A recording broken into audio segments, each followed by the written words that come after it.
প্রিয় ফকিরাটবাসী, আমরা যখন বলি আমাদের বাসা ফকিরাটে, তখন অনেকেই হাসি ঠাট্টা করে ফকিরাট নামের কারণে। কিন্তু শুধুমাত্র ফকিরাটবাসী জানে এই অঞ্চলের নাম ফকিরাট হওয়ার ইতিহাস।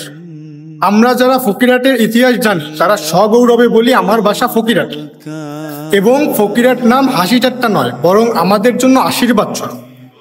আর আমাদের মধ্যেই অনেকেই আছে যারা ফকিরাটের ইতিহাস ও ঐতিহ্য সম্পর্কে অবগত নয়। তাদের জন্য ফকিরাটের ইতিহাসের এই ধারাবাহিক সিরিজ সম্পূর্ণ ফকিরাটের ইতিহাসকে তুলে ধরব। তাহলে প্রস্তুত হন ফকিরাটের ইতিহাসের প্রথম পর্বের জন্য।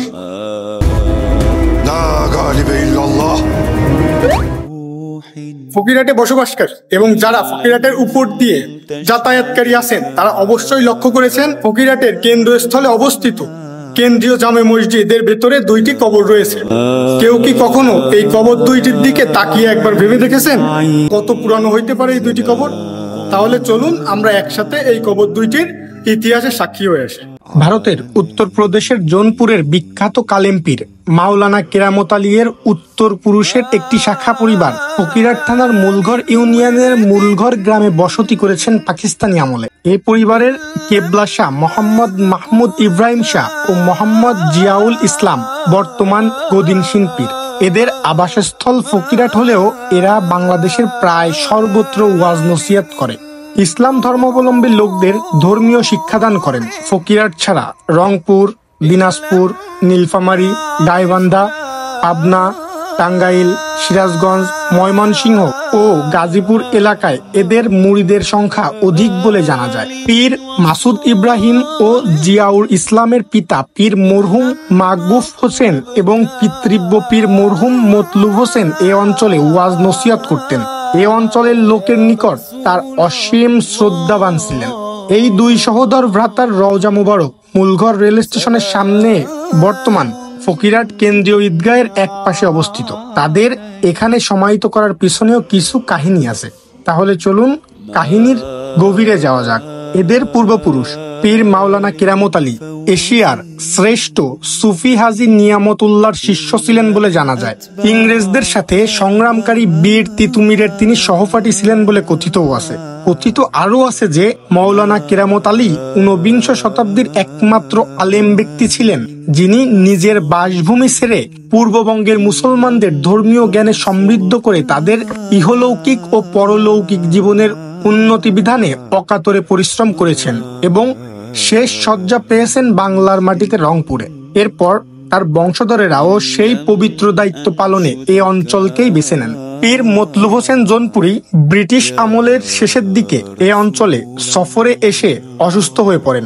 দীর্ঘদিন অসুস্থ থেকে ফকিরাট বাজারের নিচে ভৈরব নদীর মধ্যে বজরায় ইন্তেকাল করেন। মৃত্যুর পর তাকে সমাহিত করার ব্যাপারে তার ভক্ত মুরিদদের মধ্যে ভিন্ন ভিন্ন দাবি উত্থাপিত হয়। বাগেরহাটের ডেমা নামক স্থান থেকে একদল মুরিদ এসে তার মরদেহকে ডেমাতে সমাহিত করার দাবি জানায়। অন্যদিকে ফকিরাটের ভৈরব নদীর উত্তর পারের সৈয়দ মোল্লা মূলঘর অঞ্চলের ভক্ত লালু খান, তরুপ সর্দার, শেখ আব্দুস খালেক প্রমুখ ব্যক্তিরা তার মরদেহকে তাদের এলাকায় সমাহিত করতে চান।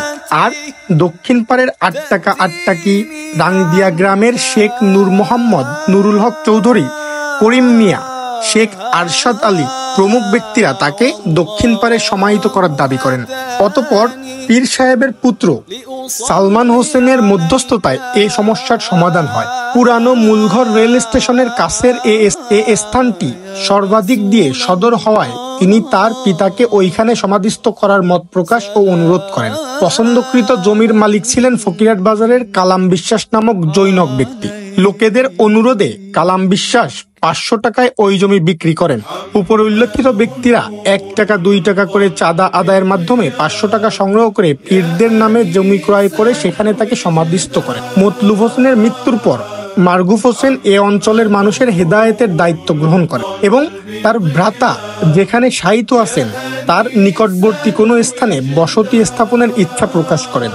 অতঃপর তিনি পাকিস্তানি আমলের প্রথম দিকে মূলঘর গ্রামের পশ্চিম পাড়ায় একটি পরিত্যক্ত হিন্দু পরিবারের বাড়ি নিলামে খরিদের মাধ্যমে এখানে স্থায়ী বসবাস স্থাপন করেন।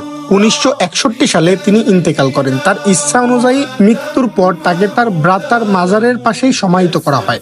পীর মতলুব হোসেনের পুত্র সালমান হোসেনও এ অঞ্চলে পিতার উত্তরসূরি হিসাবে পীরত্বপ্রাপ্ত হন। তিনি বাগেরহাটের ডেমাতে ইন্তেকাল করেন, সেখানেও তার সমাধি আছে। জৌনপুরের কালেমপীর মৌলানা কেরামত আলীর বংশধরদের এ মাজার অত্র অঞ্চলের লোক অত্যন্ত শ্রদ্ধার দৃষ্টিতে দেখে এবং ভক্তি ভরে মাজার জিয়ারত করে। এ মাজারকে কেন্দ্র করে এখানে গড়ে উঠেছে কারামতিয়া মাদ্রাসা, সুন্দর দ্বিতলা মসজিদ এবং ফকিরহাট কেন্দ্রীয় ঈদগাহ। এই ছিল ফকিরহাটের ঐতিহ্যবাহী জোড়া কবরের ইতিহাস, যা হয়তো অনেকেরই অজানা ছিল। ফকিরহাটের ইতিহাস ডকুমেন্টারি সিরিজের দ্বিতীয় পর্বে থাকছে কিভাবে এই অঞ্চলের নাম ফকিরহাট হলো। ফকিরহাট নামকরণের আদ্যোপান্ত জানার জন্য আমাদের সাথেই থাকুন।